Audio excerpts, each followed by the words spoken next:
আচ্ছা, কেউ একজন নামাজ পড়ে না কেন? আমি তোমার সম্পর্কে বলছি না, আমার প্রিয় ছেলে বা প্রিয় মেয়ে। শুধু প্রশ্নটি নিয়ে চিন্তা করো যে মানুষ কেন নামাজ পড়ে না। এর অনেকগুলো উত্তর থাকতে পারে, আর এই প্রশ্নের উত্তর আল্লাহর কাছেও আছে। উত্তরটা খুবই ভয়ঙ্কর। এই উত্তরটি আমি খুববার শুরুতে পড়েছি। তিনি বলেন, ফালা সাদ্দাকা ওয়ালা সাল্লা ওয়ালাকিন কাযযাবা ওয়া তাওয়াল্লা। সে আসলে সত্য গ্রহণ করেনি এবং সে নামাজও পড়েনি। তিনি কাফির সম্পর্কে বলছিলেন। তিনি দুইটা জিনিস বলেছেন, এই লোকটি সত্য গ্রহণ করেনি এবং নামাজও পড়েনি। কথাটা ভাবনার উদ্রেক করে।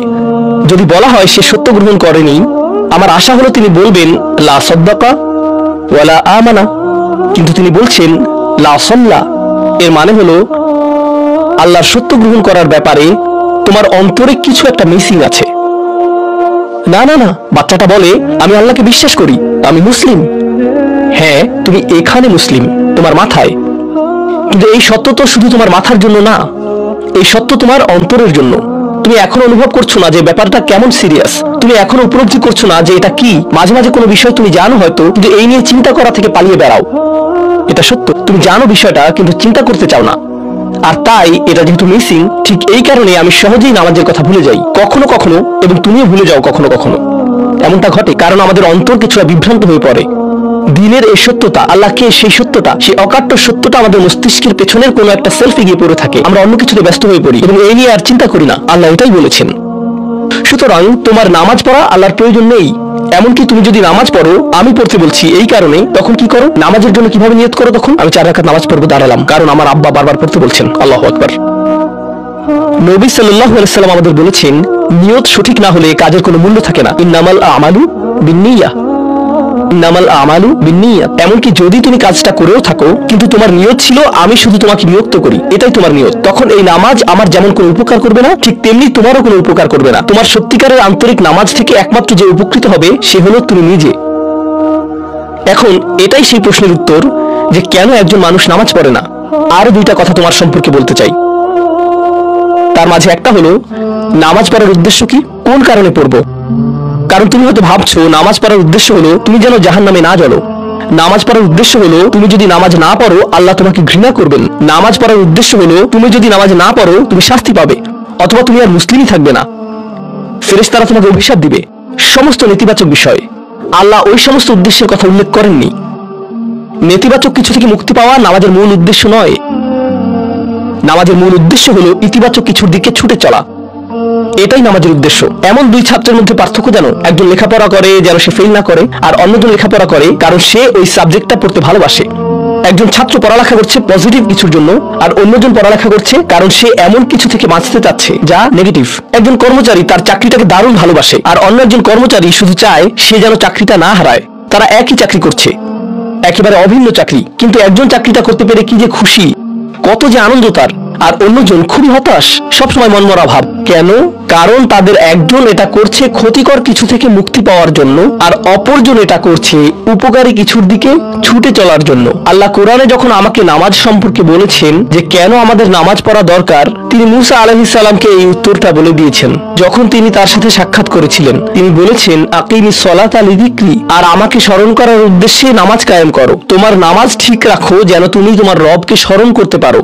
আমি তোমাকে ইতিমধ্যে বলেছি যে তোমার আমার সম্পর্কটা খুবই সীমিত, কিন্তু তোমার সাথে আল্লাহর সম্পর্কটা অনেক আগে থেকে শুরু হয়েছিল, আর তার সাথে তোমার এই সম্পর্কটা অনন্তকাল ধরে বলবৎ থাকবে। তাই সেই সম্পর্কটির কথা স্মরণে আনা আবশ্যক, কারণ ভালো যত কিছু তোমার কাছে আসে তা আসে ওই সম্পর্কটা থেকেই। সামান্য কিছু ভালো জিনিস তোমার বাবার কাছ থেকে আসে, কিছু কিছু ভালো জিনিস, কিন্তু সকল ভালো জিনিস যা তোমার কাছে আসে তা আসে একমাত্র ওই সম্পর্কটির কারণে। জোরতে হবে যার নিকট থেকে সকল কল্যাণের আগমন ঘটে, যার নিকট থেকে সকল নিয়ামতের আগমন ঘটে, সকল রিজিকের আগমন ঘটে, সকল হিদায়াতের আগমন ঘটে। আর তাই আল্লাহ বলছেন সর্বোত্তম যে উপায়ে তুমি এটা করবে তা হলো নামাজের মাধ্যমে তুমি আমাকে স্মরণ করবে। এজন্যই তোমার নামাজ পড়া দরকার। আচ্ছা, পরিশেষে এজন্যই তোমার এটা করা উচিত, কিন্তু তুমি এটা করছো বলেই সঠিক নিয়ত সহকারে। আল্লাহ বলছেন কেবল এখানেই শেষ নয়, এর কিছু উপকারিতাও আছে। কিছু ভালো জিনিস তোমার পথে আসবে যখন তুমি সত্যি সত্যি আল্লাহকে স্মরণ করবে। যখন তুমি আল্লাহকে স্মরণ করবে যেভাবে তিনি চান সেভাবে, আর যে উপায়ে তিনি চান তা হলো এই নামাজগুলোর মাধ্যমে, তুমি যদি এটা করতে পারো, আল্লাহ বলছেন ইন্না সলাতা তানহা আনিল ফাহশাই ওয়াল মুনকার। এমনকি এই আয়াতেও ওয়ালা যিকরুল্লাহি আকবার, তিনি বলছেন নামাজের মধ্যে এই উপকারটি আছে যে এটা তোমাকে অশ্লীলতায় পড়ে যাওয়া থেকে রক্ষা করবে। কারণ অশ্লীলতা তোমার চারপাশে বিরাজমান, আর আমি প্রিয় পুত্র তোমাকে এটার সম্মুখীন হওয়া থেকে রক্ষা করতে পারবো না। অশ্লীলতা তোমার ফোনে, অশ্লীলতা তোমার স্কুলে, অশ্লীলতা তোমার বন্ধুদের মাঝে, অশ্লীলতা ঈদের অনুষ্ঠানে, যখন কোনো কর্নারে গিয়ে বন্ধুদের সাথে আড্ডা দাও, অশ্লীলতার উপস্থিতি তুমি সর্বত্র দেখতে পাবে। প্রতিবার যখনই তুমি অশ্লীলতার দিকে এগিয়ে যাবে, তোমার অন্তর ক্ষতিগ্রস্ত হয়ে পড়বে। আর আল্লাহ বলছেন যদি তুমি এই নামাজগুলো আদায়ে যত্নবান হও, এগুলো তোমাকে অশ্লীলতার করার গ্রাস থেকে রক্ষা করবে। একবার যদি তুমি অশ্লীলতায় ডুবে যাও, তখন তুমি হয়ে পড়বে যেমন তুমি যদি দূষিত বাতাসে নিঃশ্বাস নাও, প্রথম তোমার কাশি আসবে, কিন্তু যদি এতে বেশিক্ষণ অবস্থান করো, একসময় এতে তুমি অভ্যস্ত হয়ে পড়বে। অশ্লীলতাও ঠিক এরকম, এতে আকণ্ঠ নিমজ্জিত থাকলে একসময় এটাকে আর বড় অপরাধ বলে মনে হবে না, নিজেকে এর থেকে রক্ষা করার কোনো গরজ অনুভব করবে না আর, কারণ তোমার প্রতিরোধ ব্যবস্থা দূষিত হয়ে গেছে।